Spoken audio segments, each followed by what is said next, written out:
Welcome in everyone, this is Sean with MTG808 Jr. and today we're going to be revisiting Mono Blue Equipment Aggro with some new updates from Dominaria. But before we jump into that, just want to make sure everyone knows about our upcoming Youth Championship Scholarship Tournament. It's going to be happening Saturday, May 12th over at Dirtle Zone, which is in IAEA. It's $5 to enter, $750 in scholarship prizes will be given away, $500 to first, $250 to second, as well as our usual pack prizes for our top finishers.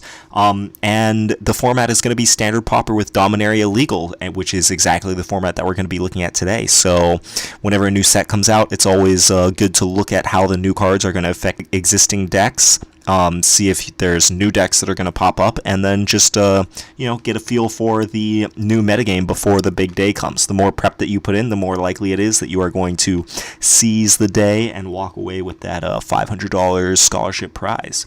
So here is the text version of the deck that we're going to be looking at today, but there will be a link to this in the description. But for now, we're going to be looking over here at Magic Online. So this deck got some new tools from Dominaria. The most notable, well, I don't know which one is the most notable, but the coolest one, I think, is Artificers Assistant.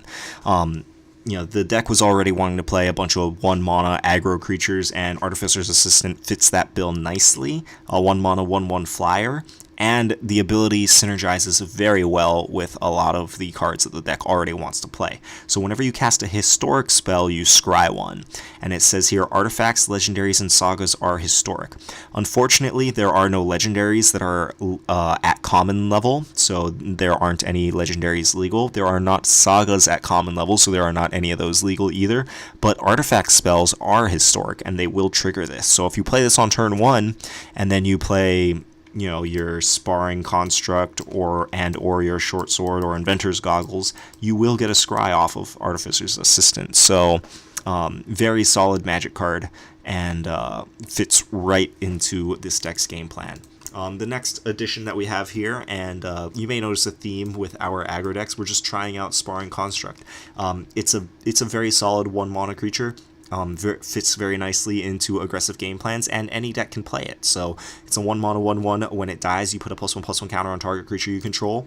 You might put that counter on a Slitherblade, making it twice as fast of a clock. You might put it on your flyer, making it a good clock as well. Put it on Aether Swooper, make it a better blocker. Put it on your Hexproof guy, right? This guy is also an artifact, so it will help reduce the cost of our improvised cards. Bastion Inventor is kind of like our big payoff of being blue in this deck. So the other aggro decks can't afford to play something as beefy as this without really messing with their mana, but this blue artifact deck, or this blue equipment deck, because so many of them are artifacts, you get to play this improvised creature while still keeping the mana count relatively low.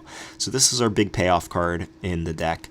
As you can see, we have tons of equipment here. We have Sparring Construct, our new artifact creature, and then Aether Swooper, of course, makes servo artifact creatures. So lots of ways to reduce the cost of Bastion Inventor. We are playing Spellweaver, 2 Spellweaver Eternals in our last slot. I'm really hesitant to play 2-mana 1 toughness creatures because there's so many ways to kill 1 toughness creatures in the format right now.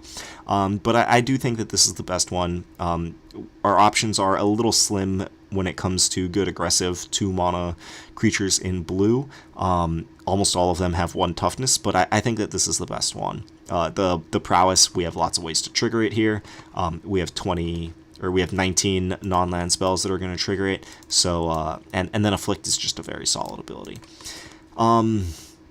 Okay, so looking at our spells, I have added a Metallic Rebuke to the main deck instead of Essence Scatter. Because we are upping our artifact count in the deck now, I think Metallic Rebuke is going to be much better than Essence Scatter. It is very reasonable to expect to cast this for 1. You can still cast it on turn 2 if you play a 1-mana artifact on turn 1. The equipments don't need to tap in order to be useful when they're attached to a creature, so it's really just a free roll having these equipments out and then using them as often as possible to improvise stuff out. So Metallic Rebuke is new in the deck from the last time that we looked at it. Yeah. We're only playing 3 unsummons because against the other aggressive decks, unsummon is kind of a blank. Bouncing a 1 mana creature with this is not a very good trade because you're not getting a tempo advantage and you're not getting card advantage because you're throwing away a card, but they get to keep their card. They just have to pay for it again. So unsummon is great when you're bouncing 3, 4, 5 drops.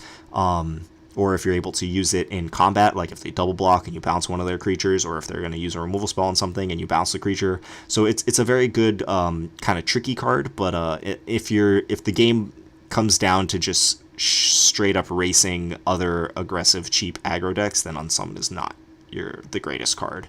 It's probably still useful in those matchups, but just not great, so you don't want too many of them. Unquenchable Thirst, premium removal spell, 2 mana. When it comes into play, if you control a desert, or if there's a desert in your graveyard, you tap the enchanted creature, and the enchanted creature doesn't untap during its controller's untap steps. So you can play this on a creature that's already tapped, even if you don't have a desert in play, and it will keep it from untapping. We are playing 8 deserts in our deck, 4 Desert of the Mindful, 4 Sunscorched Deserts. So it is very reasonable to expect this to come into play and tap the creature, so we are able to use it on offense. If you don't have a desert, you can use it on defense. We do have enough evasive creatures so that our opponent kind of just has to race us. There isn't much incentive for them to hold back creatures, so Unquenchable Thirst, very solid Magic card. And then here, the backbone of the deck. The old version of this deck was only playing 8 equipment, and we are currently playing, 10. So before we had 4 Hone Kopesh, 4 Inventors Goggles. Inventors Goggles is probably the best equipment in the deck because you can go turn 1 Inventors Goggles and then turn 2 Aether Swooper and it'll attach straight to it. Bastion Inventor is also an Artificer, so you can not only tap the Inventors Goggles to improvise out Bastion Inventor for cheaper, but the Inventors Goggles will also automatically attach to Bastion Inventor, making it, a 5/6 hexproof is really hard for a lot of other decks to answer. They kind of have to go around it or go over it. It's very hard for them to beat this heads up in combat. Even if they have a combat trick, most creatures are not going to be able to kill a 5/6 hexproof with just a single combat trick. So Inventors Goggles is the best one. We're still playing 4, and then Short Sword got printed, which is a functional reprint of Hone Kopesh, so we essentially get to play 6 Hone Kopeshes in the deck.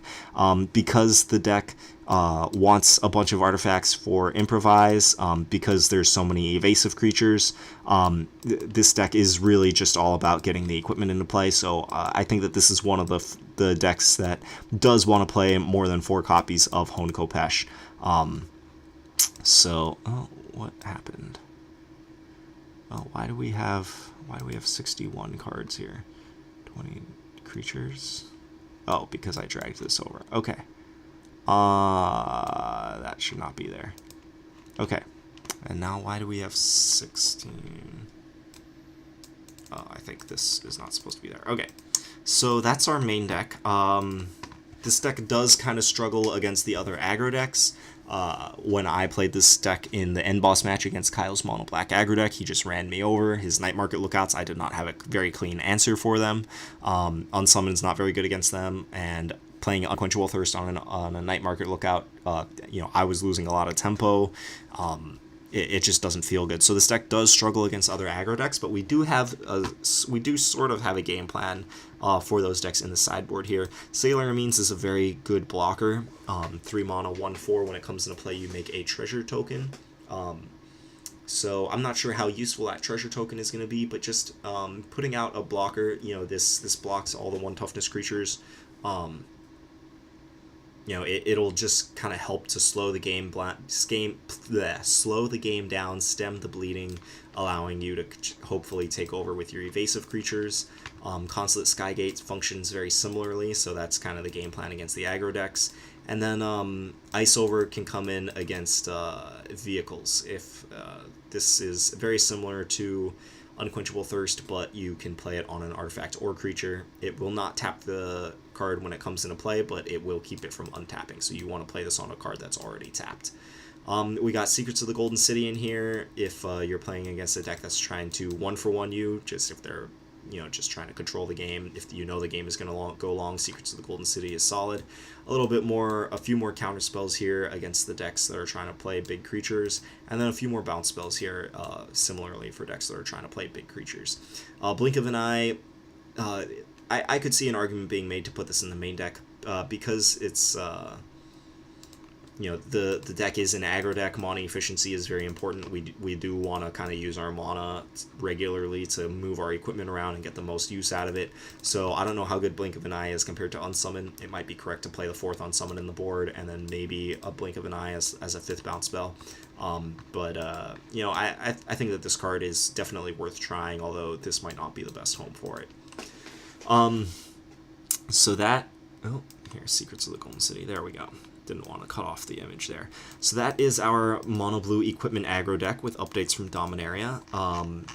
Let us know what you think about it in the comments. Again, I don't know how well I can recommend this deck because it kind of has a weak matchup against all the other hyper aggro decks, but Bastion Inventor is very hard to beat against an opponent that is doing anything slower than hyper aggro. So thanks for stopping by. Let us know what you think in the comments. If you want to support this channel, the content that we make, if you want to support what we do with running youth magic tournaments, please consider becoming a patron subscriber. It's all voluntary subscription. All of our subscribers get monthly access to our expenditure report, so you know how we're spending our money. And everything goes towards helping to make these youth tournaments happen. We are hoping to run more than one scholarship tournament in this coming year, which means that we won't be able to do that unless our Patreon base grows a little bit. So we hope to, we hope that you're able to help donate. Even $1 a month will help donate, and you'll get to contribute to something that is awesome. It has been a pleasure working on this project, and it has been exciting to have so much support. So would love to see this continue to grow. All right, so thank you for stopping by, and let us know what you think in the comments, and we will catch you next time. Peace. Oh yeah, jam that like button. Hit that subscribe button. Thanks.